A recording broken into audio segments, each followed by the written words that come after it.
નમસ્કાર દાદા, આપનું સ્વાગત છે.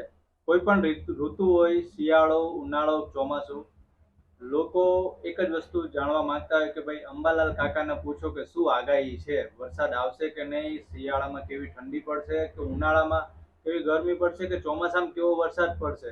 એ બધું જાણવું હોય તો માત્ર અંબાલાલ કાકાને પૂછવાનું જ લોકો વાતો કરતા હોય છે. આજે અમારે તમારી આખી જીવન જર્ની જે છે એ જાણવી છે અને અમારા દર્શકોને પણ જણાવવી છે. તો તમારું સ્વાગત છે. દાદા, તમે મૂળ કયા ગામના વતની છો અને તમારો જન્મ ક્યાં થયો અને પરિવારમાં કોણ કોણ હતું? હું અમદાવાદ જિલ્લાનો વતની છું. પહેલાં મારો તાલુકો વિરંગામ હતો અને એક નાનકડું ગામ છે રૂદાતલ ગામ. હવે અત્યારે હાલ દેત્રો તાલુકો થયો છે અને આ ગામમાં મારો જન્મ થયેલો હતો. તો દાદા, તમે ક્યાં સુધી તમારા ગામમાં અભ્યાસ કર્યો અને તમારા પરિવારમાં કોણ કોણ હતા? મેં અભ્યાસ કર્યો મારા ગામમાં 1 થી 7 ધોરણ પ્રાથમિક શાળામાં રૂદાતલમાં. ત્યાંથી 8 થી 11માં બાજુમાં ગામ છે બાણકઈ, ત્યાં નવી એક હાઈસ્કૂલ બનતી હતી, બનવાનું ચાલુ જ હતું. એટલે વર્ગો એ અન્યથા હાઈસ્કૂલના બદલે ગમે ત્યાં બેઠક વ્યવસ્થા હોય ત્યાં લેવામાં આવતા હતા. એટલે ત્યાં બાણકઈ ગામમાં કર્યો. હાઈસ્કૂલ થયા પછી 11મા ધોરણ સુધી ત્યાં કર્યો અભ્યાસ. 11મા ધોરણની પરીક્ષા વિસનગર માં આપી અને ત્યાર પછી આગળ ભણવા માટે હું આણંદ ગયો, સરદાર પટેલ યુનિવર્સિટી. એમાં મેં બીએસસી એગ્રીકલ્ચરનો અભ્યાસ બંસીલાલ અમૃતલાલ કૃષિ મહાવિદ્યાલયમાં આણંદમાં કર્યો. દાદા, તમારા પરિવારમાં કોણ કોણ હતું અને તમારા પિતાજી વ્યવસાય શું શું કરતા હતા? પ્રથમ તો મારા માતા પિતા કૃષિમાં જોડાયેલા હતા. મારે થોડીક જમીન વધારે હતી, ઢોર ઢાંખર પણ થોડા વધારે હતા અને એમાં મારા પિતાને ખાસ કરીને એક હાથીની જમીન કહેવાય, ગાડું બળદ હોય. અને આમાં મારા પિતા વ્યવસાયે કૃષિ. ભણતરમાં એમને ધાર્મિક માસિકો વાંચવાનો શોખ, પંચાંગો વાંચવાનો રસ, જનકલ્યાણ જેવા માસિક આવે છે એમાં ધાર્મિક, પુનિત મહારાજ છે અને એના ભજનો, એવા પુસ્તકોનો શોખ, અને એ પુસ્તકો હું પણ વાંચું, એટલે મને સંસ્કાર મળ્યા. મારા મધર છે એ પણ બહાદુર હતા. લગભગ 97-98 વર્ષ કે એટલી એમને જિંદગીમાં જીવી અને એમને પણ સંસ્કાર આપ્યા. ખેતીવાડીમાં એમને પુષ્કળ કામ કર્યું. એટલે મારો જન્મ એક મધ્યમ સુખી પરિવારમાં મારા ગામમાં જ થયેલો. દાદા, તમે એક બીએસસી એગ્રીકલ્ચરમાં કર્યું ઇંગ્લિશ મીડિયમમાં, એ પછી તમે સરકારી નોકરી માટે કેવી રીતે તૈયારી કરી અને સરકારી નોકરી તમને કેવી રીતે મળી? 1970-71માં મેં બીએસસી એગ્રીકલ્ચર કર્યું. થોડોક ટાઈમ હાઈસ્કૂલમાં સર્વિસ કરી મહેસાણામાં, અને સર્વિસ મને ઇન બિટવીન સરકારમાં મળી ગઈ, ગુજરાત સરકારમાં. જેમાં હું 1972માં લગભગ મે માસમાં સુપરવાઇઝર તરીકે જોઈન થયો. ગુજરાત રાજ્ય બીજ પ્રમાણ એજન્સીમાં આપણે જેને કહેવાય શિલ્ડ સુપરવાઇઝર તરીકે હું જોઈન થયો. જેમાં જે પ્લોટિંગ થાય છે બધું, ગામડામાં કોઈ સંસ્થા ગુજકોમાં એના પ્લોટ લે, બીજ નિગમ પ્લોટ લે, આવા પ્લોટમાં સુપરવિઝન કરવા જવાનું, રોગિંગ કરવા જવાનું અને માર્ગદર્શન આપવાનું. આમાં મેં મારી સર્વિસ પહેલી શરૂઆતમાં રહી. એ પછી તમે સર્વિસમાં કેવી રીતે આગળ વધતા રહ્યા અને કેવા કેવા તમે સંઘર્ષો કર્યા? સર્વિસમાં સંઘર્ષમાં પહેલાં બસો ઓછી હતી. એટલે ધારો કે અહીં આપણે સુરેન્દ્રનગરમાં જવું હોય, સુરેન્દ્રનગર કાંપ કહેવાતું હતું અત્યારનું નામ, તો ત્યાંથી લગભગ રામપરા આણંદગઢ જવું હોય, મૂળી જવું તો રામપરા સ્ટેશને ગાડી પકડવી પડે. અને ક્યાંક ધારો કે ધાજાડા જવું હોય, ધાજાડાનું નામ સાંભળ્યું આપણે, સુદામણા કે, તો ભગતના ગામથી કદાચ ખટારો પણ પકડીએ. ખટારો એટલે ટ્રક, બસોની સગવડ ઓછી, એટલે આવામાં ત્યાંથી વળી સુદામણાથી ચાલીને ધદાડા જઈએ, ત્યાંથી વચ્ચે સુરત દેવળથી ચાલીને ધારા ડુંગરી જઈએ, કાનપુર જઈએ, આવી રીતે ઘણી વખત ચાલવાનું થાય. ઘણી વખત લીંબડી બાજુથી જઈએ તો ચૂડા બાજુથી ચાલીને ગોખરવાડા બાજુ જઈએ. ક્યારેક ચાલવાનું અને ક્યારેક ટ્રક મળે અને ક્યારેક બહુ ઓછા સમયમાં બસ મળે. આવી રીતે ભિન્ન ભિન્ન ભાગોમાં ફરવાનું ગુજરાતના. અને આ સર્વિસમાં જે છે એ લગભગ ગુજરાતના ઘણા ભાગોમાં હું ફર્યો. મને ઘણો અનુભવ પ્રાપ્ત થયો અને લગભગ લાંબી ટૂરમાંથી મને આ જ્યોતિષ અને હવામાનમાં પણ એક રસ જાગ્યો, જેમાં લાંબા પ્રવાસમાં નવસારી હોય કે જુનાગઢ હોય આવા અને જામનગર આવા લાંબા પ્રવાસો અમારે થતા હતા. પણ નવસારી અને જુનાગઢના પ્રવાસો ઘણી વખત થતા હતા. તમે તમારી સર્વિસમાં સુપરવાઇઝર તરીકે લાગ્યા, એ પછી ક્લાસ 2 અધિકારી કેવી રીતે બને, એની આખી જર્ની જણાવો. 1972થી લગભગ 1986 સુધી હું વિવિધ પ્રમાણની એજન્સીમાં ફિલ્ડ સુપરવાઇઝર તરીકે સર્વિસ કરી. અને આ સર્વિસમાં ઘણા ગામડાઓ અને કોઈ મોટા જે નિગમ છે એ સંસ્થાઓમાં એમાં બીજ પ્રમાણની એજન્સીની કામગીરી કરી.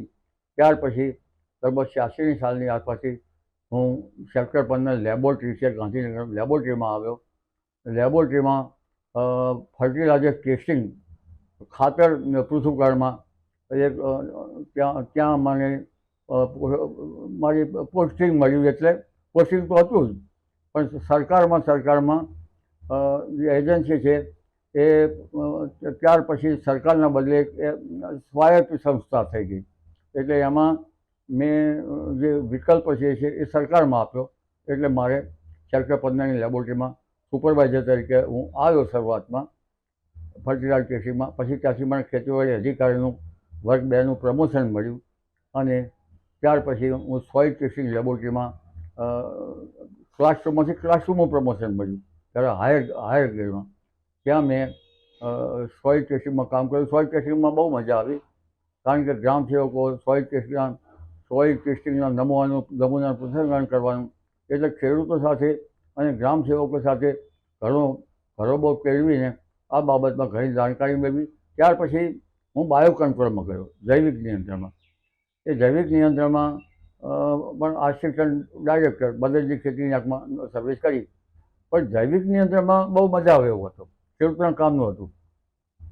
એમાં જૈવિક ઉપકરણો જેવું કે પ્રકાશ પિંજર છે, ઉપરાંત ન્યુક્લિયર પોલીહાઇડ્રેટ વાયરસ, જે આપણે ખેતરમાં પડતી ઈયળો છે, કાતરા નામની ઈયળ, ગુજરાત હેરી કેટરપિલર કેવી કાતરા, તેના ઉપર ન્યુક્લિયર પોલીહાઇડ્રેટ વાયરસ છાંટે તો એને લકવા પડી જાય. ટ્રાઇકોગામા ચિરોનીસ નામના કાર્ડ હોય. આ કાર્ડ લગભગ 1 વીઘે અમુક એમાં ટુકડા કરી 4-5 આપણે એમાં નાખીએ તો ટ્રાઇકોગામા ચિરોનીસ નામની ભમરી જે છે એ જે ઈયળો હોય એના જે ફૂદા ઈંડા મૂકતા હોય એના ઈંડામાં પંક્ચર કરે એટલે એ વખતે ઈયળો પણ ઓછી પડે. એટલે આને જૈવિક નિયંત્રણમાં કામ કર્યું અને આમાં કામ કરવા જેવું છે ખંતથી, કારણ કે આ યોજના ઘણી સારી છે. ખેડૂત ભાઈઓ જો આ યોજનાનો સહારો લે તો જૈવિક નિયંત્રણમાં જે રેસિડ્યુઅલ ઇફેક્ટ થાય છે, જેની આ દવાઓ છાંટવાની પેસ્ટિસાઇડ એ ઓછી થાય. તમે જૈવિક નિયંત્રણમાં હતા એ પછી આગળ તમારી સર્વિસ કેવી રીતે વધી? જૈવિક નિયંત્રણમાં પછી સપ્ટેમ્બર 2005માં હું નિવૃત્ત થયો. હવે મારા સંતાનોની આપ કહેતા તમારા સંતાનોમાં તો મારા ધર્મપત્ની હતા, એમને 2021માં 14મી એપ્રિલે કોરોનામાં અવસાન થયું. મારો એક પુત્ર જે છે એ અમેરિકામાં હતો, અત્યારે એને ત્યાર પછી ધાંગધ્રામાં આવીને બાળકોની હોસ્પિટલ બનાવી. એના બાળકો પણ એક એમની બેબી અમેરિકામાં ભણે છે અને બીજી બેબી MBBSમાં ભણે છે. મારી બીજી દીકરી છે એ બારડોલીમાં, એ પણ બાળકોની ડૉક્ટર હતી. હાલમાં એ સર્વિસ નથી કરતી, એને સર્વિસની જરૂર નહીં હોય, પણ મારી ભાણી પણ MBBSમાં સુરતમાં ભણે છે. એક મારો બાબો ઓસ્ટ્રેલિયામાં છે, જે અત્યારે હાલ સોશિયલ પ્રવૃત્તિ પણ કરી રહ્યો છે. એટલે આ છે મારા સંસારની વિગતો. તો તમારે જ્યોતિષ બનવાની જે પ્રક્રિયા છે એ કેવી રીતે બને અને કોઈ પહેલા આગાહી કરતા? આજે રોગિંગ કરવા આપણે જઈએ એટલે ખેડૂતોને પૂછું કે ભાઈ આ વખતે તમારો કપાસ બરાબર થયો નથી, કયા કારણથી કપાસ બરાબર થયો નથી? તો એ કે સાહેબ વરસાદ બરાબર થયો નથી.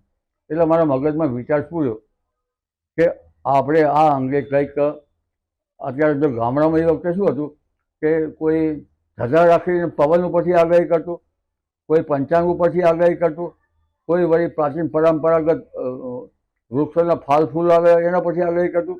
એટલે આ બધા આગાહીકારો ગામડામાં આ બધી ચર્ચા થતી. એટલે મને વિચાર થયો કે મારા ફાધરશ્રીનો પંચાંગનો શોખ, એટલે પંચાંગ તો મારા ઘરમાં હોય. જાણીતા જે પ્રકાશન છે એનું પંચાંગ રાખવામાં આવતું. એટલે પછી ખેડૂતોને બરાબર બિયારણ પાક્યું નથી તો આપણે એને વરસાદની જરૂર છે, એટલે મેં અભ્યાસ શરૂ કર્યો જ્યોતિષનો. પછી તો ઘણો આગળ ગયો, યુનોને એવોર્ડ મળ્યો, રોટેટમાં ઘણા લેક્ચરો કર્યા, ઘણા સન્માનો મળ્યા. એટલે આવી રીતે હું આમાં આગળ વધ્યો અને લાંબી મુસાફરીમાં એક ધારો કે પુસ્તક લેવું હોય તો અમદાવાદ એસટી સ્ટેન્ડથી પુસ્તક લઈએ, અને નવસારી જતા હોય તો બેગમાં રાખીએ, વાંચવાનો સમય મળે તો વાંચીએ, એટલે ઘેર આવીને વાંચીએ. એવી રીતે લાંબી મુસાફરી આવી રીતે પુસ્તકો વાંચતા વાંચતા મને આ જ્ઞાન લગભગ જરા સારું પ્રાપ્ત થયું. અને પછી 1980માં એક જાણીતું અખબાર છે એનું બપોર પછીનું પેપર બહાર પડતું હતું, એમાં આગાહી આપવા ગયો અને આગાહી છપાઈ. મેં જ્યારે આગાહી જોઈ ત્યારે જણાવ્યું કે આપણું એક પેપર જે છે એ પેપરમાં આગાહી છપાઈ છે. એટલે આમાંથી અલગ અલગ પેપરમાં આગાહીઓ આવવા માંડી અને એમાંથી પણ મારે રસ જાગ્યો અને પછી હું આવી રીતે આગાહી કરવા માંડ્યો. તમે આ પછી નિયમિત આગાહી કરતા થયા અને છાપામાં છપાતું ગયું, બરાબર છે? પછી ભૂકંપની તમે આગાહી કરી હતી, તો એ આખી ઘટના શું હતી ને કેવી રીતે ક્યાં તમે કેટલા સમય પહેલા આગાહી કરી હતી? આગાહી તો ભાવનગરના ભૂકંપ થતા હતા એટલે રિસર્ચમાં આપણા પાસે પ્રાચીન જે પુસ્તકો છે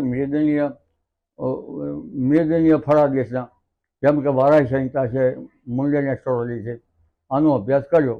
અને આમાં અભ્યાસ પછી ભાવનગરમાં કેટલાક એ વખતે ભૂકંપો નાના નાના થતા એની સાથે ટેલી કરતો ગયો તો એમાં કંઈક મને તથ્ય મળ્યું.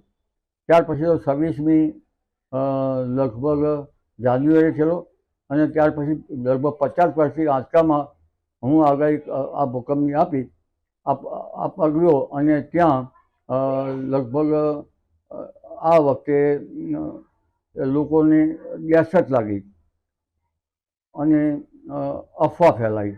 આ અફવાના કારણે મારી ધરપકડ થઈ અને ત્યાર પછી જામીન પર છૂટ્યો અને કોર્ટમાં મારે ઘણી મુદતો પડી, એમાં હું પણ નિર્દોષ સાબિત થયો, કારણ કે મારું કૃત્ય શુભ કૃત્ય હતું.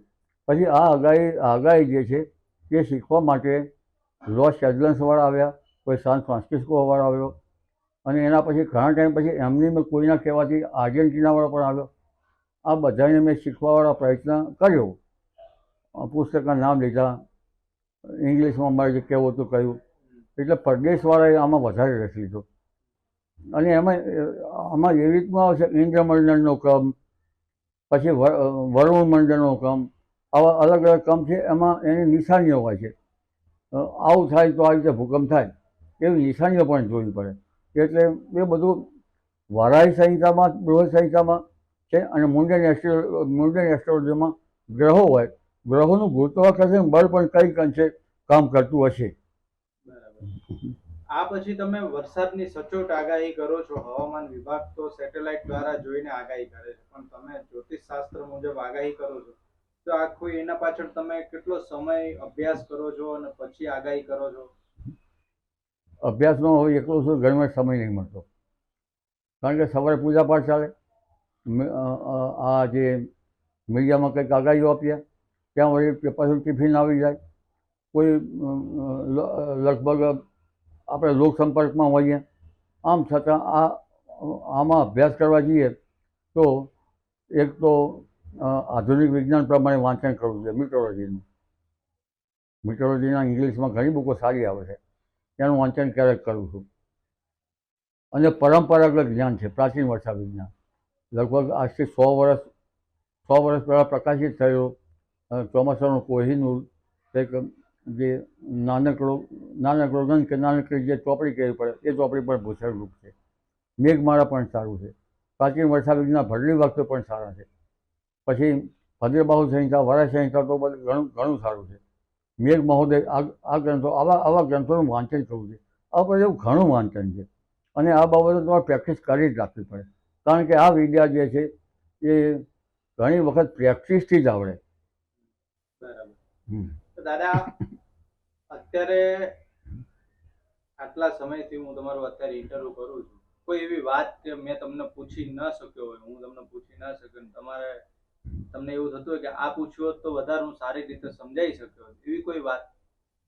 એ વાતો આગાહી તો થાય છે, વરસાદ આવે ક્યારેક જાય, પરંતુ ખેડૂત ભાઈઓ માટે જે કૃષિમાં રોગ આવતો હોય છે, ધારો કે ચોમાસાની વિષમ હવામાનની વિપરીત અસરના કારણે ઘણા રોગ આવે છે.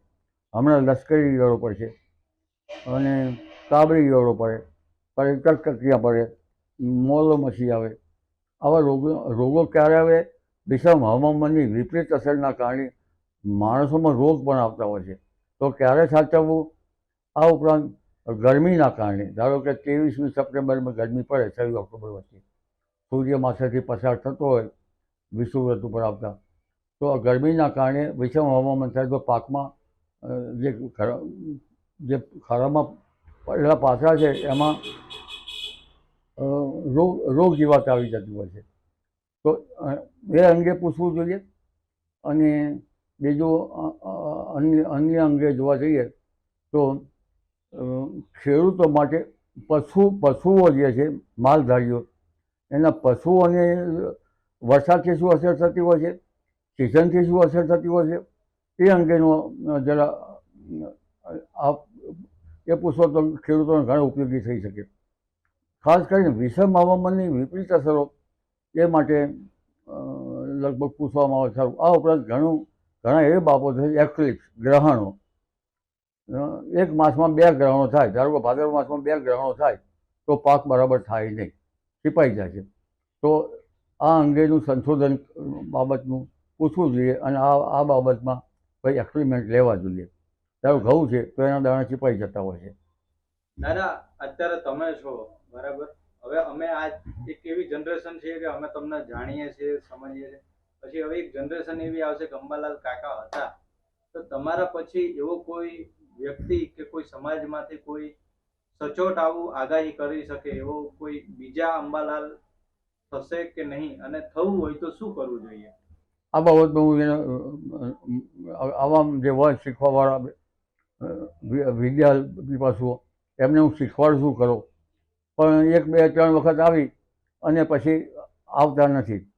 ઘણી વખત એ આ જ્ઞાન કદાચ અઘરું પડતું હોય છે, પછી વચમાંથી છોડી જતા હોય છે. મેં શીખવાડવા માટે બહુ પ્રયત્ન કર્યા. કોઈ યુટ્યુબ ચલાવતો હોય, કોઈ ધંધાદારી હોય, એનું જોતી આ બાબત શીખવાડવા માંગતો નથી. તો હું આપણે સ્પષ્ટ કહું, કોઈ વ્યક્તિ જે છે સમાજને ઉપયોગી થઈ શકે અને સમાજ માટે કામ કરે, ખેડૂતો માટે કામ કરે, તેને હું શીખવાડવા માટે યત્નશીલ છું અને આ પ્રમાણે કરું છું. ઘણા હું તૈયાર કરી દઉં છું, પણ ક્યાંક વચ્ચેથી છોડી દે છે, કદાચ અઘરું લાગતું હોય અથવા બીજા વ્યવસાયમાં પડી ગયા હોય એટલા માટે. દાદા, આજે તમે ટીવી ચેનલો પછી સોશિયલ મીડિયાના લીધે બધા લોકોમાં જાણીતા છો, તો તમે ક્યાંય જાઓ તો હવે આ બધા મીડિયાના એના લીધે તમારી સાથે લોકોનો વ્યવહાર કેવા પ્રકારનો હોય છે? મને લોકો સાથે તાદાત્મ્ય અનુભવતો હોય એવો વ્યવહાર છે. લોકોને એમ લાગે છે કે આ અંબાલાલ દાદા છે એ કંઈ છે એમની સાથે આપણે ફોટો પડાવ્યો તો સારું રહે, કે આ દાદા મને રિસ્પેક્ટ આપે છે. અહીં નહીં, પડદે ઓસ્ટ્રેલિયામાં જવું તો રિસ્પેક્ટ આપે છે. એરપોર્ટ ઉપર ઊભો હોય તો એરપોર્ટવાળા પણ ઘણા જાણે છે. અને ઓસ્ટ્રેલિયામાં લાઇનમાં ઊભો હોય તો કોઈ લાઇનમાં આગળ આવે છે, ઉભારો દાદા મારે તમારો ફોટો પાડવો છે.